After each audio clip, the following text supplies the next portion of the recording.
पिछले वीडियो में हम लोग पढ़े थे डिस्कवरी के बारे में और प्रोटॉन्स के बारे में। इस बार हम लोग पढ़ने वाले हैं इलेक्ट्रॉन के बारे में। तो सबसे पहले बात करते हैं कि इलेक्ट्रॉन का एटम में पोजीशन क्या होता है और उस पोजीशन को क्या कहा जाता है। तो इलेक्ट्रॉन जो होता है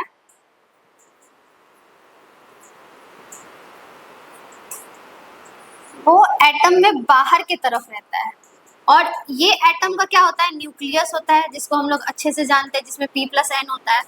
और यहाँ इस पोजीशन को कहा जाता है ऑर्बिट। न्यूक्लियस के बाद जो होता है उसको हम लोग ऑर्बिट कहते हैं, जहाँ की इलेक्ट्रॉन रहता है। ठीक है, यहीं पे इलेक्ट्रॉन जो होता है वो रिवॉल्व करते रहता है। अब ये जो ऑर्बिट है, इस ऑर्बिट के बारे में कुछ जानते हैं डिटेल। तो ऑर्बिट क्या होता है, इसको रिप्रेजेंट किया जाता है, represented by KLMN, denoted by N. Value lie from 1 to infinity। यानी ऑर्बिट जो है वो 1 से शुरू होता है, इन्फिनाइट तक जाता है। फिर दूसरा बात आता है, ऑर्बिट के बाद होता है ऑर्बिटल। ऑर्बिटल क्या होता है? ऑर्बिट वो होता है जिस फिक्स पाथ पे इलेक्ट्रॉन घूमता है, लेकिन ऑर्बिटल वो जगह होता है जहां इलेक्ट्रॉन मिलने का प्रोबेबिलिटी सबसे ज्यादा होता है। ऑर्बिट को हम लोग शेल कहते हैं और ऑर्बिटल को सबसेल भी कहते हैं। ठीक है, तो यहाँ पे अब हम लोग देखते हैं ऑर्बिटल के बारे में। ये ऑर्बिटल मेनली 4 तरह का होता है, S, P, D and F। इसके बारे में हम कुछ चीजें जानते हैं। जैसे सबसे पहला, ये जो ऑर्बिटल्स होता है इन सब का क्या होता है, अपना कुछ शेप होता है और ये सब जो है इसका कुछ ना कुछ वैल्यू होता है और नंबर ऑफ ऑर्बिटल्स होता है और उस नंबर ऑफ ऑर्बिटल्स में नंबर ऑफ इलेक्ट्रॉन कितना होता है ये हम लोग जानते हैं। तो सबसे पहले हम लोग अगर बात करें S का, तो S का जो शेप होता है वो स्फेरिकल होता है, इसका वैल्यू होता है 0 और नंबर ऑफ ऑर्बिटल्स इसमें होते हैं 1 और इसमें टोटल इलेक्ट्रॉन कितना हम लोग फिल करेंगे, 2। दूसरा क्या होता है, P ऑर्बिटल। ये डंबल के शेप का होता है और इसका वैल्यू होता है 1 और इसमें 3 ऑर्बिटल्स होते हैं और इसमें टोटल 6 इलेक्ट्रॉन को हम लोग फिल कर सकते हैं। फिर उसके बाद आता है D। D जो होता है वो डबल डंबल शेप का होता है, मतलब एक डंबल के अंदर हमको दूसरा डंबल और यहाँ पे ये दोनों डंबल क्या होना चाहिए, मिलना चाहिए।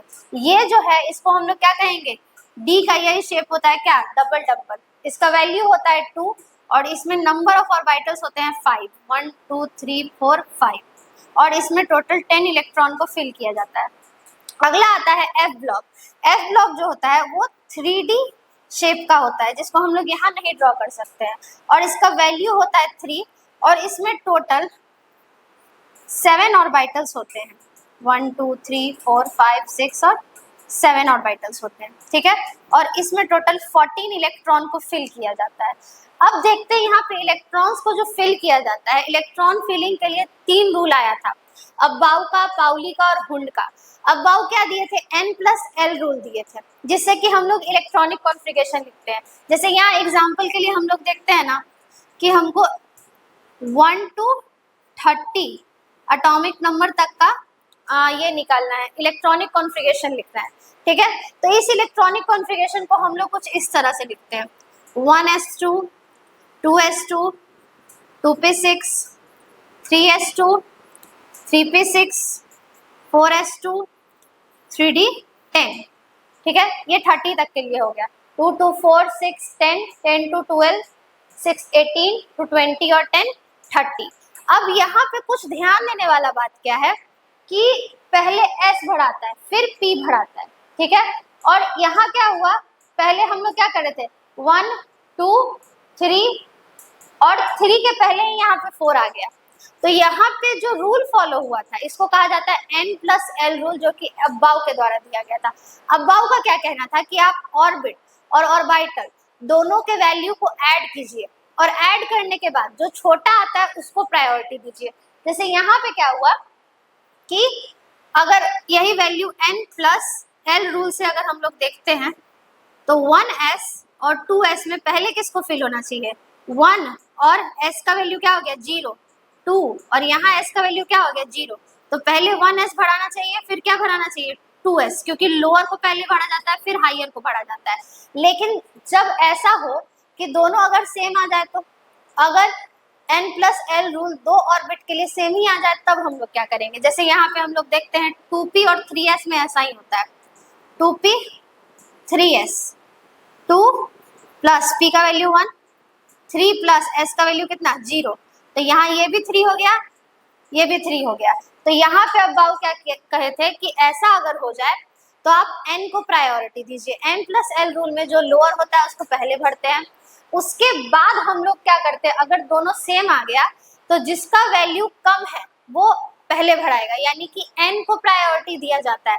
यहाँ 2 में क्या है, 2 छोटा है इसीलिए 2 पहले भराएगा फिर 3 भराएगा।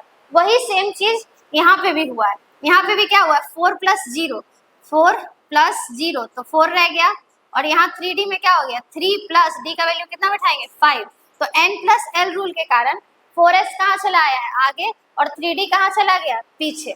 ठीक है, अब आगे क्या होता है, हुंड का रूल ये चलता है कि झुंड में नहीं चलना है। पहले अब्बाउ के रूल से n+l रूल भले, फिर उसके बाद हुंड का रूल क्या कहता है कि झुंड में नहीं चलना है। झुंड में नहीं चलना है मतलब एक ऑर्बिट में आप 2 ही इलेक्ट्रॉन रख सकते हैं, एक ऑर्बिट में कितना इलेक्ट्रॉन रख सकते हैं 2, और पाउली क्या कहे कि इसी इलेक्ट्रॉन को आपको एक को सीधा रखना पड़ेगा और एक को क्या रखना पड़ेगा उल्टा। तो यहाँ पे हम लोग एक को क्लॉकवाइज रखते हैं और दूसरे को कैसे रखते हैं एंटी क्लॉकवाइज।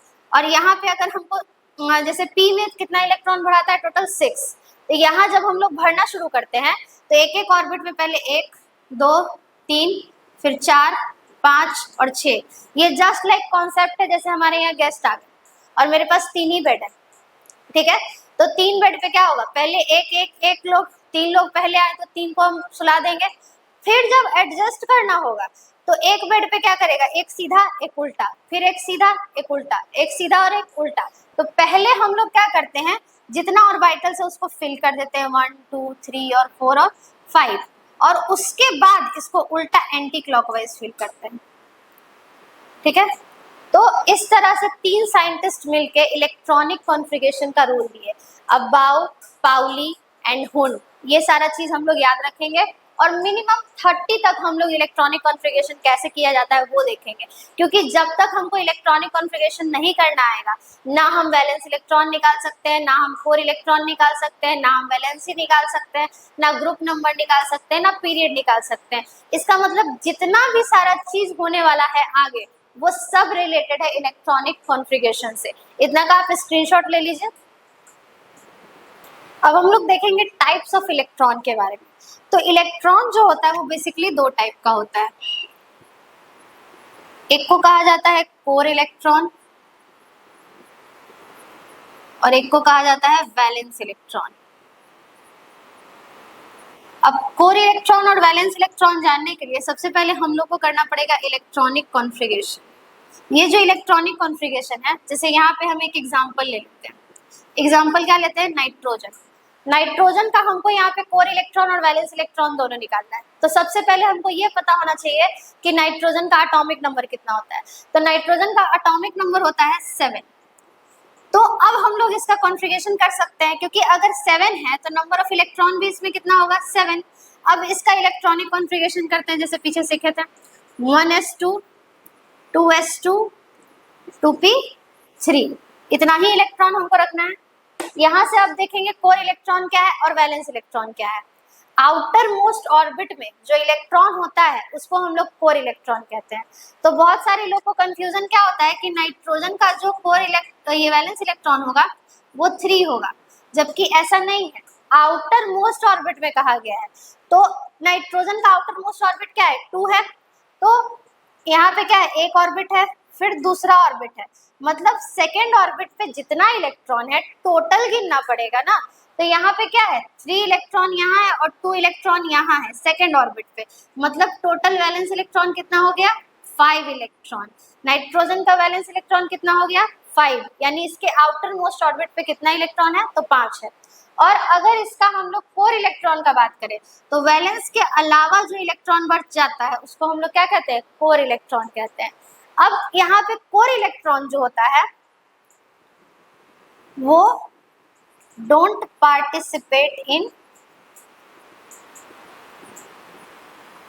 केमिकल रिएक्शन या फिर बॉन्डिंग।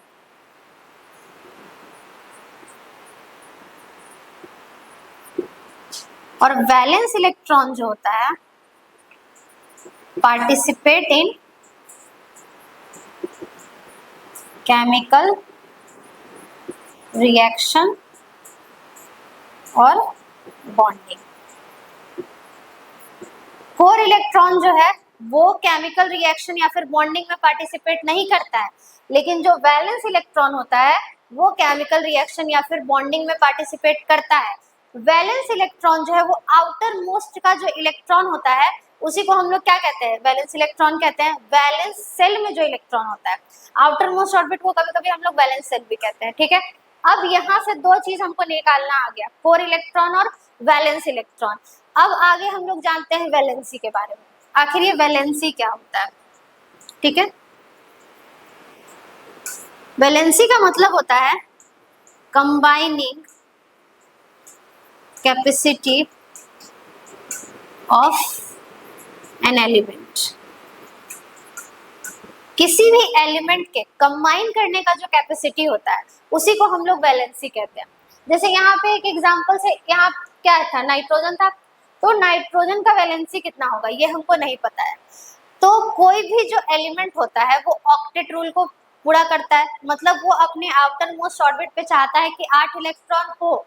यहाँ पे नाइट्रोजन के पास आउटर मोस्ट ऑर्बिट में कितना इलेक्ट्रॉन था, 5 इलेक्ट्रॉन। वो चाहता है कि उसके पास 8 इलेक्ट्रॉन हो। अब वो 8 इलेक्ट्रॉन उड़ाने के लिए किसी एलिमेंट को देना पड़ता है और किसी एलिमेंट को क्या करना पड़ता है, इलेक्ट्रॉन को लेना पड़ता है। यहीं पे फॉर्मेशन होता है आयंस का, क्योंकि आयन पूरी तरह से किस पे डिपेंड करता है, इलेक्ट्रॉन पे, ठीक है। तो अब यहाँ पे जो नाइट्रोजन है वो क्या करेगा, उसके पास 5 इलेक्ट्रॉन है, वो और किसी से 3 लेता है तो उसका ऑक्टेट उड़ जाएगा। इसका मतलब यहाँ पे नाइट्रोजन का वैलेंसी कितना हो जाएगा, नाइट्रोजन वैलेंसी इज -3, क्योंकि ये इलेक्ट्रॉन को लिया है और इलेक्ट्रॉन निगेटिव चार्ज होता है। जब हम निगेटिव चार्ज को लेंगे तो अमाउंट ऑफ निगेटिव चार्ज बढ़ेगा और पॉजिटिव तो फिक्स है प्रोटॉन। तो यहाँ पे निगेटिव चार्ज बढ़ने के कारण नाइट्रोजन का वैलेंसी कितना हो गया, -3। इस तरह से जितना भी एलिमेंट होता है सिर्फ हाइड्रोजन और हीलियम जो होता है वो ड्यूप्लेट रूल को फॉलो करता है, और बाद बाकी जितना भी एलिमेंट होता है वो ऑक्टेट रूल को फॉलो करता है। तो 8 उड़ाने के लिए जितना लिया और दिया जाता है इलेक्ट्रॉन को, उसी चीज को हम लोग क्या कहते हैं, वैलेंसी। अब वो वैलेंसी हमको देख के निकालना पड़ेगा, ठीक है। तो यहाँ से हम लोग 3 चीज सीखे, कोर इलेक्ट्रॉन निकालना, वैलेंस इलेक्ट्रॉन निकालना और वैलेंसी निकालना। और सबके लिए इंपॉर्टेंट था क्या, इलेक्ट्रॉनिक कॉन्फ़िगरेशन करना।